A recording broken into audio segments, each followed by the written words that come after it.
7 pieces of wisdom most people don't learn until their 40s. You don't have to wait that long. Before we start with the video, only a small percentage of you are actually subscribed, so please subscribe, it's free and you can always change your mind. 10 years ago I met my friend for coffee on her 30th birthday and proclaimed that her 30s would be the best decade of her life. We connected again a few days ago and I made the same promise about her 40s.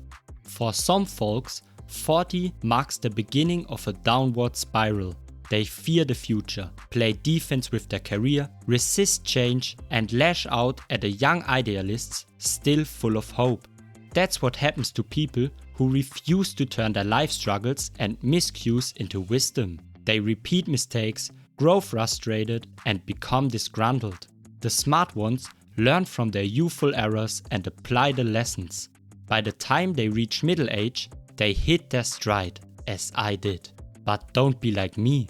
Do what the super smart ones do. Learn from the mistakes of those who came before you and avoid the treacherous pitfalls that befall most folks in their 20s and 30s.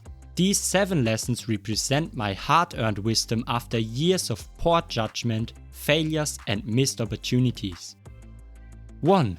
If you worry about how people will judge you, you will never achieve anything. There was always one question that hamstrung me whenever I considered making a bold move. What will others think? It's natural to fear harsh judgment and disapproval. The onslaught of rebuke can trigger feelings of shame. In truth, it's rarely as bad as we expect, and you can defend against it with a simple tactic: silence. Complete disdain silence the judgy types without compromising your integrity. They are so unworthy of a reply that you refuse to acknowledge them. It's the most empowering response to the vitriol of others. A point will come where you tame the beast of rejection, judgment and criticism, but there's no express train to get there. You need to face it often and frequently enough to build your immunity. Once inoculated, you will never fear being judged. 2. There won't be plenty of time later to enjoy life. We know our time on Earth is short, but we don't really get it until we reach an age where it's apparent that youth has passed. In our 20s, we think there will be plenty of time to pursue our dreams and forge meaningful relationships. That's wishful thinking. The timing never works out in your favor. To pursue a desire, you must give up something else. Always. Don't put off your career change, relationship or any other life desire until you reach some mythical point of readiness. It doesn't exist. Time passes stealthily until you find yourself saying, "I wish I would have taken my shot when I had the chance." 3.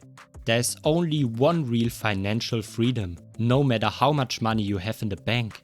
Money worries contribute to fear of growing old. If you are relying on an employer to keep you on the books or the stock market to hold up its value, then yes, you will wake up each morning with a nervous pang in your gut. With each passing year, that fear will turn you more cynical. I'm seeing it happen in real time to former high school friends desperate to hold on to their jobs because their specialized skills lack value outside their workplace. They are mad at the world for being so vulnerable, aiming their frustrations at familiar scapegoats.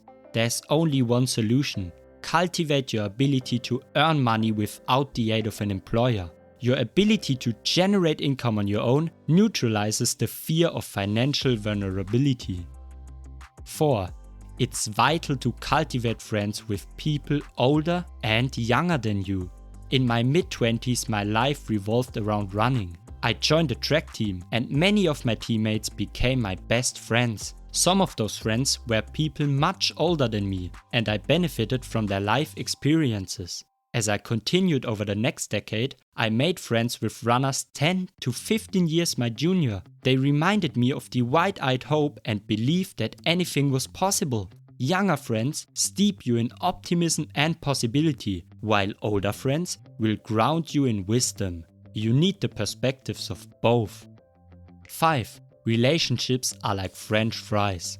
When they are delicious, we devour them. When they suck, we still eat them because Well, nobody can resist French fries.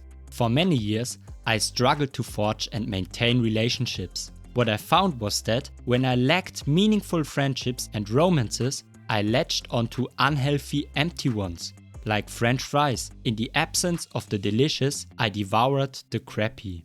In my 30s, I gave up that approach and found contentment in being alone. Solitude can fuel your growth if you embrace it. Resisting unhealthy relationships will prove difficult, but if you find pleasure in the alternative of being alone, you will position yourself as a better quality partner or friend when the right people do come along. 6. The sunk cost of Fallacy will lead to one bad decision after another. Several years ago, a friend of mine gave up a lucrative career to become a chef. My first thought, what about all the time invested in building a career? You are throwing away a 6-figure education and 15 years of experience. My thinking was an example of sunk cost fallacy, the phenomenon of continuing an endeavor or investment merely because you have already invested time or resource in it.